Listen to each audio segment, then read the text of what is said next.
എൻ്റെ പേര് സുനിത. ഞാൻ കോട്ടയം ജില്ലയിൽ നിന്ന് വരുന്നു. ഞാൻ 2023 ഓഗസ്റ്റ് 14 ഇവിടെ ആദ്യമായി വരുന്നത്, ഉടമ്പടി എടുക്കുന്നതും. എനിക്ക് 20 വർഷമായിട്ട് തൈറോയ്ഡ് എന്ന അസുഖമുണ്ടായിരുന്നു. അത് ചികിത്സിച്ച് കുറേ നാൾ കഴിഞ്ഞപ്പോൾ ഈ കഴിഞ്ഞ സ്കാനിങ്ങിൽ ഒരു മുഴ ഉണ്ടെന്ന് ഡോക്ടർ പറഞ്ഞു. അങ്ങനെ ഞാനിവിടെ വന്ന് ഉടമ്പടി എടുത്ത്, ഉടമ്പടി നേർച്ച വസ്തുവായ തൈലം എന്നും രാവിലെയും വൈകുന്നേരവും മരുന്ന് ഉപയോഗിക്കുന്നത് പോലെ ഞാൻ തൊണ്ടയിലിട്ട് കുരിശ് വരച്ച് പ്രാർത്ഥിച്ചതിൻ്റെ ഫലമായി ആ മുഴ അവിടുന്ന് മാറിക്കിട്ടി. അടുത്ത സ്കാനിങ്ങിൽ ഡോക്ടർ പറഞ്ഞു മുഴ പൂർണ്ണമായും സുഖപ്പെട്ടു എന്നാണ്. അവർ അത്ഭുതം പറയുകയായിരുന്നു. അമ്മ മാതാവ് എന്നെ പൂർണ്ണമായും സുഖപ്പെടുത്തി. പിന്നെ എൻ്റെ വീട് വെള്ളം കയറുന്ന ഏരിയ മുഴുവൻ, അടുക്കള മുഴുവനും തറയെല്ലാം ആകെ പൊട്ടിപ്പൊളിഞ്ഞ് കിടക്കുകയായിരുന്നു. എപ്പോഴും ഭർത്താവിനോട് പറയും നമുക്കിവിടെയൊക്കെ ഒന്ന് ശരിയാക്കണമെന്ന് പറഞ്ഞാലും പുള്ളി പറയും കടമൊന്നും കയറാൻ മേല, കൈ പൈസയില്ല എന്നെല്ലാം പറഞ്ഞ് ഭയങ്കര തടസ്സങ്ങളായിരുന്നു. പിന്നെ ഞാൻ ഇവിടുന്ന് കൊണ്ടുപോയ ഉപ്പ് തറയിലിട്ട് കുരിശ് വരച്ച് പ്രാർത്ഥിച്ച് വിശ്വാസ പ്രമാണം ചൊല്ലി പ്രാർത്ഥിച്ചതിൻ്റെ ഫലമായി 2 ആഴ്ചയ്ക്കുള്ളിൽ തന്നെ ഒരെണ്ണമല്ല എല്ലാ മുറിയിലും ടൈലൊക്കെ ഇട്ട് വൃത്തിയാക്കി അമ്മ മാതാവ് തന്നു. പിന്നെ എൻ്റെ മകൻ്റെ ജോലിയുടെ കാര്യമാണ്. അവൻ നേരത്തെ ചെയ്തുകൊണ്ടിരുന്ന ജോലിയിൽ ശമ്പളം തീരെ കുറവായിരുന്നു. ഒരുപാട് കഷ്ടപ്പെടണം. വൈകുന്നേരം ആയാലും ഒന്ന് ആഹാരം കഴിക്കാനോ ഉച്ചക്കത്തെ കഴിക്കാനോ രാവിലത്തെ കഴിക്കാനോ ഒന്നും നേരം കിട്ടത്തില്ല.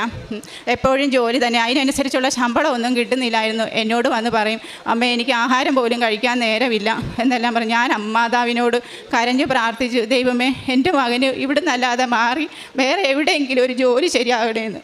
അങ്ങനെ അമ്മ മാതാവിനോട് പ്രാർത്ഥിച്ചതിൻ്റെ ഫലമായി എൻ്റെ മകന് അതേ ജോലി തന്നെ വേറൊരു സ്ഥലത്ത് കിട്ടി. ഇപ്പം അതിൽ കൂടുതൽ ശമ്പളവും സമയത്തിന് ആഹാരവും കഴിക്കാനായിട്ട് പറ്റുന്നുണ്ട്. പിന്നെ എൻ്റെ ഭർത്താവിൻ്റെ കാര്യം, പുള്ളിക്ക് പനി മൂലം 2 ദിവസം ജോലിക്ക് പോകാൻ കഴിഞ്ഞില്ല. അങ്ങനെ ഉണ്ടായിരുന്ന ജോലി നഷ്ടപ്പെട്ടു. അവർ വേറെ ആളെ എടുത്തു. ഞങ്ങൾ വിളിച്ച് ചോദിച്ചിട്ടെങ്ങും നിങ്ങൾ വിളിച്ച് പറഞ്ഞില്ല എന്നാണ് അവരുടെ പരാതി. അപ്പം ഞാൻ പറഞ്ഞു പനിയായിട്ട് പോകാൻ വരാതെ കിടന്ന ആളെങ്ങനെയാണ് വിളിക്കുന്നത്? ഞാൻ പറഞ്ഞല്ലോ എന്ന് ചോദിച്ചപ്പോൾ പറഞ്ഞു ഇല്ല, ജോലി ചെയ്യുന്ന ആൾ തന്നെ വിളിച്ച് പറഞ്ഞാലേ ഉള്ളൂ പറ്റത്തുള്ളൂ എന്ന് പറഞ്ഞു. അങ്ങനെ ആ ജോലി പോയി. ഞാൻ മാതാവിനോട് പ്രാർത്ഥിച്ച അമ്മേ ഈ എൻ്റെ ഭർത്താവിന് മറ്റൊരു ജോലി നൽകുകയാണെങ്കിൽ ഞാനിവിടെ വന്ന് സാക്ഷ്യം പറഞ്ഞേക്കാവുന്നു.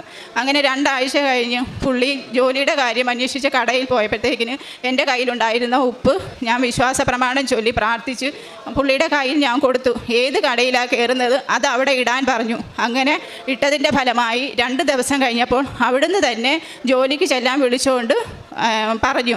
അങ്ങനെ അമ്മ മാതാവ് അനുഗ്രഹിച്ചു, പുള്ളിക്ക് ജോലി കിട്ടി. പിന്നെ പറയാനുള്ള സാക്ഷ്യമെന്ന് പറയുന്നത്, എൻ്റെ വീടിനടുത്തുള്ള ഒരു അമ്മയുണ്ട്. ആ അമ്മയ്ക്ക് മാനസികമായി ആകെ പ്രയാസത്തിലുള്ള ഒരു തലയ്ക്ക് സുഖമില്ലാത്ത ഒരമ്മയാണ്. മക്കൾ 2 പേരും ഉണ്ടെങ്കിലും അവരെ അന്വേഷിക്കുകയോ എടുക്കുകയോ ഒന്നും നോക്കുന്നില്ല.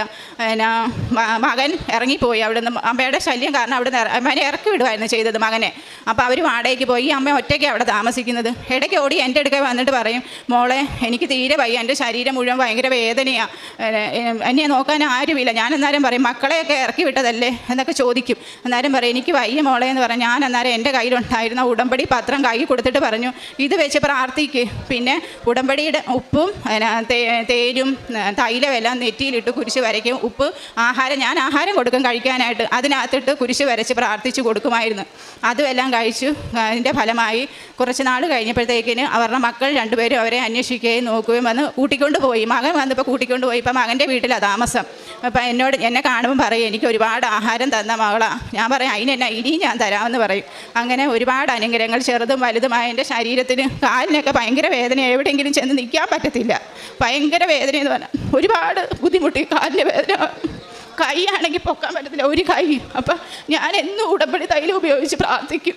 എന്നും രാവിലെ ഞാൻ മരുന്ന് കഴിക്കുന്നത് പോലെ ഉടമ്പടിയുടെ വസ്തുക്കൾ ഞാൻ ഉപയോഗിക്കും.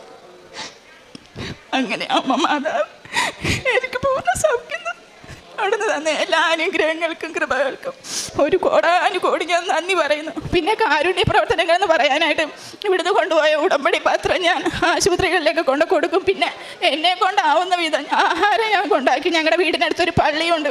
ആ പള്ളിയുടെ സൈഡിലിരിക്കുന്ന വഴിയിലിരിക്കുന്നവർക്കൊക്കെ 2-3 പൊതി വീതമൊക്കെ കൊണ്ട് കൊടുക്കുകയൊക്കെ ചെയ്യും. പിന്നെ എൻ്റെ കയ്യിലുള്ള അനുസരിച്ച് പൈസ കൂടുതലൊന്നും കാണത്തില്ല, വഴിയിലിരിക്കുന്നവർക്കൊക്കെ കൊടുക്കുന്നതേ ഉള്ളൂ. അല്ലാതെ പിന്നെ വൃദ്ധസദനത്തിൽ പോയായിരുന്നു. ഞങ്ങൾ 2-3 ഉടമ്പടി എടുത്ത 2 ചേച്ചിമാരുണ്ടായിരുന്നു. അവരുമായിട്ട് ഞങ്ങൾ പോയി വൃദ്ധസദനത്തിൽ ചെന്ന് അവിടെ അവർക്ക് ആഹാരങ്ങളൊക്കെ വാങ്ങിച്ചു എടുക്കുകയൊക്കെ ചെയ്തിട്ടുണ്ട്. എന്നെക്കൊണ്ടാവും ഇത് എല്ലാവരെയും ഞാൻ സഹായിക്കേണ്ടതുണ്ട്. അതിനുവേണ്ടി ഞാൻ എന്നും അമ്മ മാതാവിനോട് പ്രാർത്ഥിക്കുന്നത് എനിക്ക് മറ്റുള്ളവരെ സഹായിക്കാൻ ഉതകുന്ന രീതിയിലുള്ള സാമ്പത്തിക സ്ഥിതിയും പിന്നെ എൻ്റെ ശരീരത്തിന് ശക്തിയും ബലവും മാത്രം തന്നാൽ മതി അമ്മേ എന്ന് മാത്രം അമ്മയോട് പ്രാർത്ഥിക്കുന്നത്. ഈ എല്ലാ അനുഗ്രഹങ്ങളും തന്ന അമ്മ മാതാവിന് കോടാനുകോടി നന്ദി പറയുന്നു. കൊന്ത പ്രാർത്ഥിക്കും, ഒരു ദിവസം പോലും മുടങ്ങാതെ ബൈബിളൊക്കെ വായിക്കുന്ന ആളാണ്. എൻ്റെ ഞാനൊരു ഹിന്ദുവാണ്. എൻ്റെ അറിവായ കാലം മുതൽ ഞാൻ യേശുവിൽ വിശ്വസിച്ച് ജീവിക്കുന്ന ഒരാളാണ്. പിന്നെ ഞാനിവിടെ വരുന്നത് 1 വർഷത്തോളം ആകുന്നതേ ഉള്ളൂ ഇവിടെ വന്നിട്ട്. അതിനു മുമ്പ് മറ്റു പള്ളികളിലെല്ലാം പോകും. ഒരു ക്രിസ്തീയ ജീവിതത്തിൽ കൂടെയാണ് ഞാൻ നടക്കുന്നത്. ഇപ്പോഴും ഞാൻ അങ്ങനെ തന്നെ. മറ്റുള്ളവർ എന്നോട് ചോദിക്കും, നീ ഒരു ഹിന്ദുവായിട്ട് ഒരു ഞാൻ നേരം പറയാം, അതിനെന്നാ എൻ്റെ ഇഷ്ടമാണ്, എൻ്റെ ഭർത്താവിന് കുഴപ്പമില്ല, പിന്നെ നിങ്ങൾക്ക് എന്നാ കുഴപ്പമൊന്നും ചോദിക്കും. ഞാൻ ചാകുന്നിടം വരെ ഞാൻ അങ്ങനെ നടക്കത്തുള്ളൂ എന്ന് ഞാൻ പറയും. ക്രിസ്ത്യാനിയായിട്ട് കാണാനായി എനിക്കിഷ്ടമെന്ന് പറയും. അങ്ങനെയുള്ളവർ മതി എന്നോട് സംസാരിക്കാനും എടുക്കാനും എന്നൊക്കെ ഞാൻ അവരോട് പറയും. പിന്നെ എൻ്റെ മക്കൾക്ക് എന്തെങ്കിലും ചെറിയ അസുഖങ്ങൾ, തലവേദനയോ അല്ലെങ്കിൽ പനിയോ തുമ്മലോ എന്തെങ്കിലുമൊക്കെ വന്നാലും ഓടി എൻ്റെ അടുത്ത് വരുമ്പോഴത്തേക്കിന് ഞാൻ ഈ തൈലം തൊട്ട് കുരിശ് വരച്ച് പ്രാർത്ഥിക്കും. അപ്പോൾ പെട്ടെന്ന് തന്നെ അത് മാറും എല്ലാത്തിലും. പിന്നെ ആദ്യമൊക്കെ ഭർത്താവിന് ഇച്ചിരി എതിർപ്പുണ്ടായിരുന്നു. പിന്നെ മനസ്സിലായി ഞാനിതിൽ തന്നെ ഇങ്ങനെ നടക്കുവാണെന്ന്. ആദ്യം ഇടയ്ക്കൊക്കെ ബൈബിളൊക്കെ വായിക്കുമ്പോൾ ചോദിക്കും, നീ എപ്പോഴും ഇത് വായിച്ചുകൊണ്ടാണ് ഇരിക്കുന്നതെന്നൊക്കെ ചോദിക്കുമ്പോഴത്തേക്കിന് ഞാൻ പറയും, നിങ്ങൾക്ക് നിങ്ങളുടെ ഇഷ്ടമല്ലേ, നിങ്ങളുടെ ഇഷ്ടത്തിന് ഞാനൊരു തടസ്സവും പറയും. പക്ഷേ ഇപ്പോൾ കുറേ നാളുകളായി, ഏപ്രിൽ തൊട്ട് എന്നും രാവിലെ പുള്ളി അമ്പലത്തിലൊക്കെ പോകുന്ന ആളാണ്. ഇപ്പം കുറേ നാളായിട്ട് ഏപ്രിൽ തൊട്ട് ഇങ്ങോട്ട് രാവിലെ എണീക്കത്തുമില്ല. ഞായറാഴ്ച ദിവസം ജോലിയില്ലാത്ത ദിവസമാണ് പോകുന്നത്. ഇപ്പം എഴുന്നേക്കത്തുമില്ല, പോകണമെന്നുള്ള കാര്യം പറയത്തുമില്ല. ഇപ്പം എന്നെ ഇവിടെ വണ്ടിയെ കൊണ്ട് വിടാമെന്ന് പറഞ്ഞ് രാവിലെ, അന്നേരം മഴ ആയതുകൊണ്ട് ജോലിക്ക് പോകുന്ന വഴിക്ക് തന്നെ ഇവിടെ കൊണ്ടാക്കാമെന്നാണ് പറഞ്ഞത്. പിന്നെ മഴ ആയതുകൊണ്ട് ബസ്സിന് ഞങ്ങൾ കയറി പോരുമായിരുന്നു. അതുകൊണ്ട് ഇപ്പം പുള്ളി കുഴപ്പമൊന്നുമില്ല, പുള്ളി തന്നെ എല്ലാത്തിനും പൊക്കോളാൻ പറഞ്ഞ് അനുവാദം തന്ന് ഞാനിങ്ങ് പോരുന്നത്. എല്ലാ അനുഗ്രഹങ്ങൾക്കും ഞാൻ നന്ദി പറയുന്നു.